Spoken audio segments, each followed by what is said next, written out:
ketika laporan tiba ke wilayah Toraja tentang akan datangnya pasukan besar Bugis, perwakilan dari komunitas-komunitas Toraja, sekitar 120 dari mereka, menurut sebuah laporan wawancara Parinding 1975, bertemu dan sepakat membentuk persekutuan untuk pertahanan.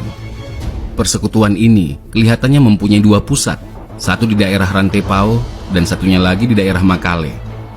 Ketika kabar tentang invasi pasukan Bugis tiba, para perwakilan dari kelompok-kelompok Toraja di Rantepao bertemu di Gandang, di puncak sebuah gunung bernama Sarira di Kesu, Rantepao. Ada satu wilayah yang tidak mengirim perwakilan ke Dewan Perang ini, yakni Karunanga. Setelah para perwakilan yang berkumpul itu sepakat membentuk persekutuan, Untula Buntun Nabone, sebuah babi tak berekor atau bayi poke, kemudian dipotong, lalu disusul dengan ikrar sebelum daging itu dibagi ke semua yang hadir. Siapapun yang menolak memasuki persetujuan ini akan ditikam oleh rambut-rambut babi ini. Kalian, orang Karunanga, sejak hari ini kalian akan dibunuh dengan tombak atau pobong sorang doke oleh seluruh kelompok di tanah Toraja. Setelah pertemuan itu, dibuatlah persiapan untuk mempertahankan Toraja. Benteng dibangun di sepanjang Gunung Sarira.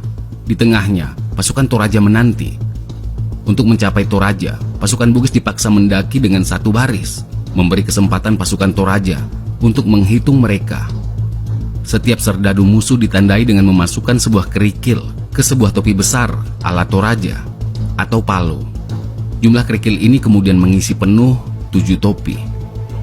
Dalam pertempuran yang terjadi setelahnya, banyak pasukan Bugis yang bertahan hidup namun menyerah karena pemimpinnya terbunuh. Setelah kemenangan besar melawan Bugis ini, sebuah pesta malam yang besar pun dilangsungkan. Pasukan Toraja kemudian menyebar kembali ke kampung masing-masing dan para tawanan Bugis dikirim kembali. Wawancara Sarungalo 1975. Di wilayah Makale, seluruh perwakilan Toraja bertemu di Boko, Sangala, ketika mereka mengetahui rencana Arung Palaka untuk menyerang negeri mereka. Para perwakilan ini pun sepakat, mereka tanpa terkecuali akan turut dalam peperangan ini. Siapapun yang menolak turut serta diancam akan dijadikan budak setelah perang. Salah satu taktik yang mereka terapkan adalah menggali lubang untuk perangkap. Mereka juga membangun jembatan dan memotong ujungnya, sehingga jika bebannya terlalu berat, jembatan itu akan rubuh. Taktik lainnya yang mereka lancarkan adalah menyelinap ke perkemahan pasukan Bugis di malam hari, menutupi rambut dari kuda-kuda pasukan Bugis dengan daun pohon aren, kemudian membakarnya untuk menimbulkan kepanikan di perkemahan. Taktik terakhir ini berhasil mengusir musuh sehingga menghasilkan kemenangan total bagi pasukan Toraja. Menurut sebuah sumber Makale, 2 daerah di Rantepao tidak turut dalam pertempuran ini, Karunanga dan Kare. Meski mereka hadir dalam pertemuan umum, mereka tidak mengirimkan pasukan dalam pertempuran ini. Komunitas Toraja lainnya sepakat bahwa jika seorang pemimpin atau bangsawan mereka gugur dalam pertempuran, mereka dapat mengambil orang dari kedua daerah ini untuk dikorbankan pada saat penguburan. Orang-orang ini diikat di batu dan ditombak.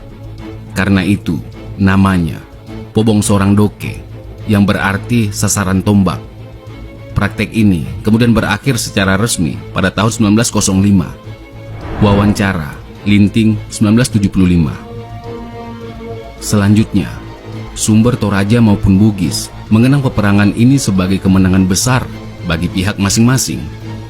Meski Arung Palaka menyatakan menang dan perjanjian penyerahan ditandatangani oleh beberapa pemimpin Toraja, namun sebenarnya pasukan sekutu ini senantiasa jatuh banyak korban dan tidak dapat memaksakan kehendaknya kepada Toraja secara keseluruhan. Ekspedisi melawan mereka senantiasa berlangsung sepanjang hidup Arung Palaka dan penggantinya, Lapatau. Meski pasukan sekutu yang besar ini memang tidak membawa kemenangan total seperti yang diinginkan Arung Palaka, namun ekspedisi ini melancarkan penghancuran dalam skala besar yang dulunya sempat berhasil dinetralisir oleh pasukan Toraja. Melalui ekspedisi ini, Arung Palaka juga berhasil membawa pulang janji dari Datuk Luwu bahwa Lapatau boleh menikahi putrinya dan bahwa keturunan dari perkawinan ini akan menjadi penguasa berikutnya di Luwu. Janji ini sendiri telah menelan biaya berupa ekspedisi yang panjang dan mahal ke belantara pegunungan Tanah Toraja. Sampai di sini catatan kaki kita kali ini. Jangan lupa di-subscribe ya teman-teman, agar semakin banyak video-video yang akan kita produksi. Dalam kolom komentar kalian bisa memberikan masukan tentang video ini, atau memberikan masukan tentang tema video kita selanjutnya. Nah, silakan di-share sebanyak-banyaknya, karena berbagi itu indah.